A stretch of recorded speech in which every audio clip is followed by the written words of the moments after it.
जो छठवां नंबर हमारा क्वेश्चन है, उत्तर प्रदेश टाउनशिप नीति 2013 की प्रमुख विशेषताओं की विवेचना कीजिए। टाउनशिप नीति क्या है? तो टाउनशिप का मतलब क्या होता है? टाउन माने आप जानते ही, टाउन माने कस्बा होता है। तो होता है, आपने देखा होगा कि शहर के आसपास जहाँ पे गांव होता है या गांव नहीं होता है, जहाँ पे ज़मीन सस्ती होती है, शहर से जुड़ा हुआ क्षेत्र होता है, वहाँ पे बेतरतीब तरीके से बस्तियाँ बसने लगती हैं। सब लोग प्लाटिंग कटवाते रहते हैं और उसमें न कहीं गली की व्यवस्था होती है, गली कोई काट देगा, आगे वाली ज़मीन बेच देगा, पीछे वाली बेकार हो जाएगी, पेड़ पौधों को पूरी तरीके से काट देगा। यानी जिसके प्लाट होंगे, मान लो बड़ा चक है, किसी का बड़ा क्षेत्र है और उसने प्लाटिंग करवाई, तो पार्क थोड़ी बनवाता है, वो तो पूरा काट के रोड बनवा देता है, और नहीं भी बनवाता है तो पूरा प्लाट बेच देता है, और एक प्लाट बेच देता है, पेड़ पौधे काट देगा, पार्कों का तो सवाल ही नहीं उठता है वहाँ पर के। ठीक है, सारी चीज़ें बेतरतीब तरीके से, अनियोजित तरीके से होती हैं, पूरी तरीके से मौका परस्त लोग करते हैं। तो उत्तर प्रदेश सरकार हमारी ये चाह रही है कि जो भी बसावट बसे, ठीक है, टाउन बसे, शहर के आसपास बसे, शहर में बसे, तो वो एक प्लान तरीके से हो, सुनियोजित तरीके से प्लान्ड हो, सुनियोजित हो और सुव्यवस्थित तरीके से हो। पार्क बना रहे, पार्क बने, मान लो आसपास किसी कोई बसावट है, टाउनशिप है, तो उसके आसपास पार्क भी हो कि लोग वहाँ पे चले जाएं, पुलिस थाना हो आसपास, ठीक है, पार्क हो, पुलिस थाना हो, और अन्य जो आधारभूत सुविधाएं हों वो हो, जो जल मल के निकास की पर्याप्त व्यवस्था हो, ये सारी चीज़ें हों वहाँ पर। ठीक है, ज़्यादा जो कचरा होता है वो ना फैले, जो कचरा है उसका मैनेजमेंट अच्छी तरीके से हो सके। ठीक है, जो तो इन सब कानून की व्यवस्था हो। तो सरकार यही चाह रही है कि जो भी बसावट बसे, जो नई बस्तियां बसें, जो भी चीज़ हो रही है वो एक प्लान तरीके से हो। उसी लिए सरकार लेके आई है उत्तर प्रदेश टाउनशिप नीति 2023। इसकी प्रमुख विशेषताओं की विवेचना करना है। तो चलिए हम देखते हैं हमारी बुक में क्या दिया हुआ है।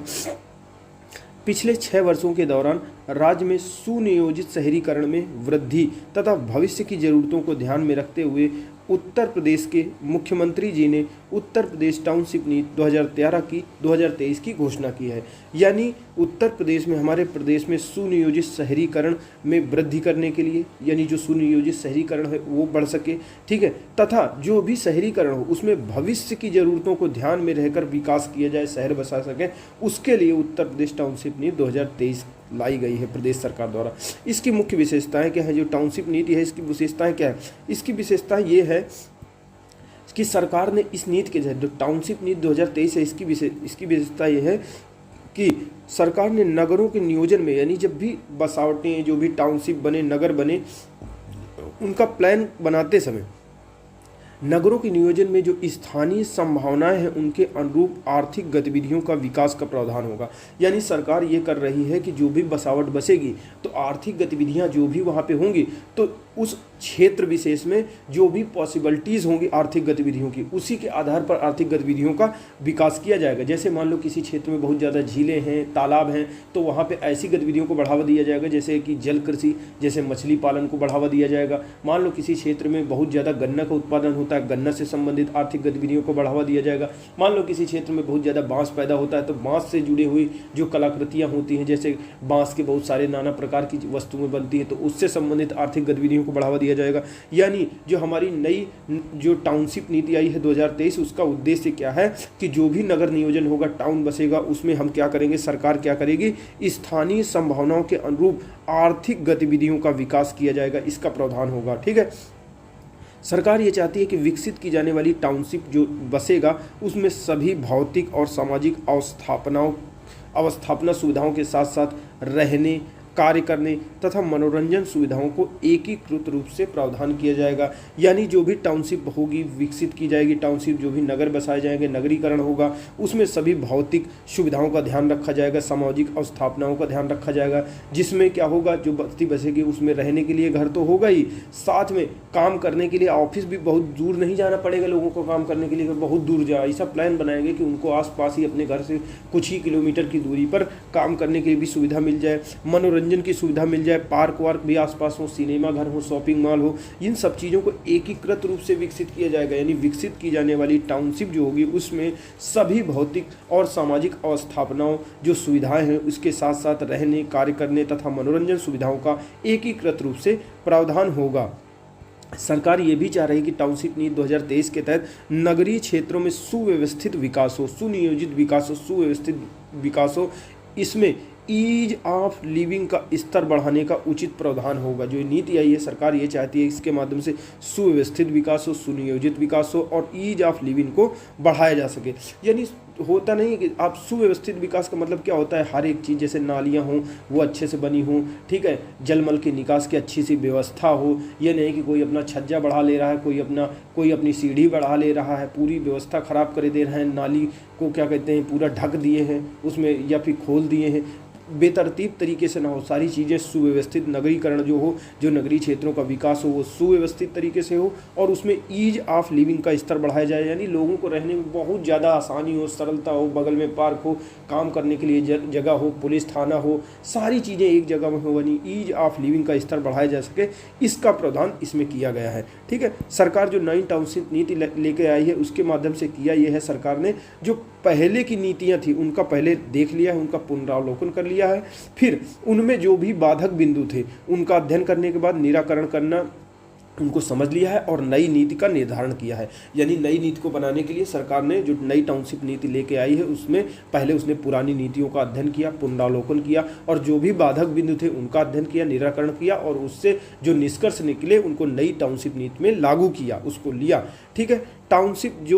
टाउनशिप में यानी जो भी नगरीकरण होगा उसमें विकसित किए जाने वाले जो भी पार्क बनेंगे, हरित पट्टी बनाएगी। ठीक है, अब जो भी जैसे मान लीजिए हम टाउनशिप नीति लेके आ रहे हैं तो उसमें हम भाई पार्क वार्क तो बनाएंगे ना, लोगों को भाई पार्क वार्क होगा, अच्छी शाम को आराम से जाएंगे घूमेंगे, तो पार्कों और हरित पट्टियों में बागवानी के लिए यानी छोटे छोटे फलदार पौधे लगाए जा सके, ये सारी चीज़ें, फूल वाले पौधे लगाए जा सके, इसके लिए जल की भी आवश्यकता होगी। तो सरकार ये चाहती है कि जो टाउनशिप नीति है, जो टाउनशिप में यानी टाउन में जो पार्क बने उनमें जल संरक्षण का ध्यान रखा जाए। जल का ऐसे ही ना इस्तेमाल किया जाए कि ज़मीन के अंदर से समरसेबुल लगा के इस्तेमाल किया रहा, बल्कि टर्सरी ट्रीटेड जल का उपयोग किया जाए, जल संरक्षण को ध्यान में रखते हुए।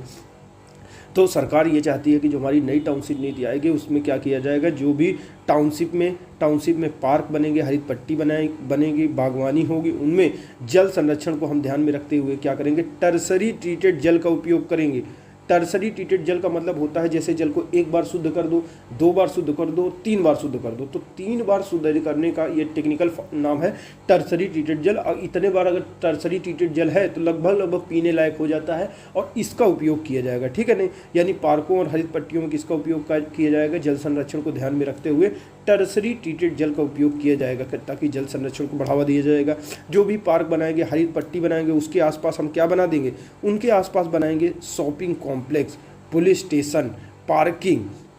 ये सारी व्यवस्था करेंगे ताकि जो पार्क में आने जाने वाला व्यक्ति है आए, अपनी कार से आए, साइकिल आए, पैदल से आए, जैसे भी आए, कार से आए, मोटरसाइकिल से आए, पार्किंग जो लगी होगी बगल में वहाँ पे अपनी गाड़ी खड़ी कर देगा, पार्क के अंदर चला जाएगा और बढ़िया घूमेगा और चला आएगा। मान लो कोई दिक्कत होती है तो बगल में पुलिस थाना है, वहाँ जाके शिकायत कर दे, कोई पुलिस वाले खड़े हैं तो कोई हरामीपना करेगा ही नहीं। मान लो अगर उसका मन कर दिया तो शॉपिंग कॉम्प्लेक्स चला जाए, शॉपिंग कराए, मॉल वॉल हो जाए। तो उसी प्रकार कहना है पार्कों के आसपास हम शॉपिंग कॉम्प्लेक्स, पुलिस स्टेशन, पर्याप्त पार्किंग की व्यवस्था की जाएगी। ठीक है, जो पैदल चलने वाले हैं उनके लिए फुटपाथ की व्यवस्था की जाएगी। ठीक है, और सरकार ये चाहती है कि टाउनशिप के नियोजन में सॉलिड वेस्ट डिस्पोजल के संबंध में नेट जीरो वेस्ट का अनुपालन सुनिश्चित किया जाए। सरकार ये चाहती है कि जो भी बस्ती बसे उसमें नेट जीरो वेस्ट जो फॉर्मूला होता है उसका अनुपालन किया जाए। नेट जीरो वेस्ट का मतलब होता है जैसे कि हम जानते हैं नाम से वेस्ट माने होता है जो कचरा होता है। मान लो कि सरकार ऐसा कोई मैनेजमेंट लेके आए कि कचरा जो पूरी बस्ती है, मतलब अगर इंटीग्रेट रूप से देखें तो कोई कचरा बचे ही ना। जैसे प्लास्टिक की बोतलें हैं उनमें पानी आया, सरकार ये कर दे कि जो प्लास्टिक की बोतलें बचती हैं उनको संग्रहित कर दे, या तो उनको फिर से इनका यूज कर लिया जाए, उन्हें थोड़ा बहुत सुधार करके, या प्लास्टिक की बोतलों का संग्रहित करके उनसे कोई रस्सी बना दी जाए, मार्केट में बेच दी जाए, यानी जो अंतिम स्तर पर कोई कचरा बने ही ना। तो इस सिद्धांत को भी अपनाया जाए। सरकार ये चाहती है कि टाउनशिप के नियोजन में सरकार ये चाहती है कि सॉलिड वेस्ट डिस्पोजल के संबंध में नेट जीरो वेस्ट का अनुपालन सुनिश्चित किया जाए। यानी सरकार चाहती है कि जो नई टाउनशिप नीति आएगी उसमें सरकार नेट जीरो वेस्ट का अनुपालन करेगी। साथ ही साथ सरकार ये करेगी नगर नियोजन की कार्यवाही कार्बन न्यूट्रल के सिद्धांतों के आधार पर की जाएगी। यानी कार्बन न्यूट्रल का मतलब ये होता है, सरकार ये चाहती है कि जो भी बस्ती बसे बसावट हो वहाँ कार्बन न्यूट्रल का सिद्धांत लागू किया जाए। यानी जितनी भी औद्योगिक गतिविधियाँ, मान लो कोई बसावट सरकार ने बताया, वहाँ आर्थिक गतिविधियाँ चल रही हैं, वहाँ घर हैं, ठीक है, और सारी चीज़ें हैं पुलिस थाना है, तो वहाँ पे कार्बन डाइऑक्साइड और कार्बन तो उत्सर्जित होगा ना। तो जितना कार्बन उत्सर्जित होता है उसको हम विभिन्न प्रकार की गतिविधियाँ करेंगे, विभिन्न प्रकार के पेड़ पौधे लगाएंगे, अलग तरह टेक्नोलॉजी लगाएंगे, तो वो जो जितनी कार्बन डाइऑक्साइड उत्सर्जित हुई है, जितना कार्बन उत्सर्जित हुआ है, वो फिर से अवशोषित हो जाएगा, यानी अंतिम स्तर पर कोई भी कार्बन का उत्सर्जन नहीं होगा। तो जो टाउनशिप नीति आएगी उसमें एक तो नेट जीरो वेस्ट का फार्मूला अपनाया जाएगा कि कोई कचरा उत्पादित ना हो, अंतिम स्तर पर बने, और दूसरी तरफ carbon dioxide carbon neutral, carbon भी ना उत्सर्जित हो अंतिम स्तर पर कोई, तो उसके लिए कार्बन न्यूट्रल के सिद्धांत भी पालन किया जाएगा। सरकार ये चाहती है कि हम जो नई नीति लेके आए टाउनशिप नीति 2023, उसके माध्यम से सांस्कृतिक और ऐतिहासिक धरोहरों को शहर के विकास से जोड़ा जाए, यानी शहर के आसपास मतलब कि ऐसे रोड सड़कें वगैरह बना दी जाएं तो जो हमारी सांस्कृतिक और ऐतिहासिक धरोहरें हैं उनमें लोग घूमने जाएं और उनका भी विकास हो जाए, उनको भी इनसे इंटीग्रेट कर दिया जाए। उत्तर प्रदेश टाउनशिप नीति 2023 के माध्यम से प्रदेश में शहरीकरण को बढ़ावा दिया जा रहा है। निजी क्षेत्रों में बसी टाउनशिप में सेक्टर विशिष्ट अंशवार पूर्णता प्रमाण पत्र जारी करने की व्यवस्था होगी, यानी सरकार क्या करेगी, शहरीकरण बढ़ावा दे रही शहरीकरण को टाउनशिप नीति के माध्यम से, और जो निजी क्षेत्रों में बसी टाउनशिप हैं उनमें सेक्टर आधार पर विकास किया जाएगा, जैसे नोएडा सेक्टर, ऐसे करके उनको प्रमाण पत्र इसका प्रदान किया जाएगा। और इसका मकसद क्या है, इसका मकसद है कि अवैध निर्माण को रोका जा सके, इससे क्षेत्रों को सुनियोजित तरीके से विकसित होने में मदद मिलेगी।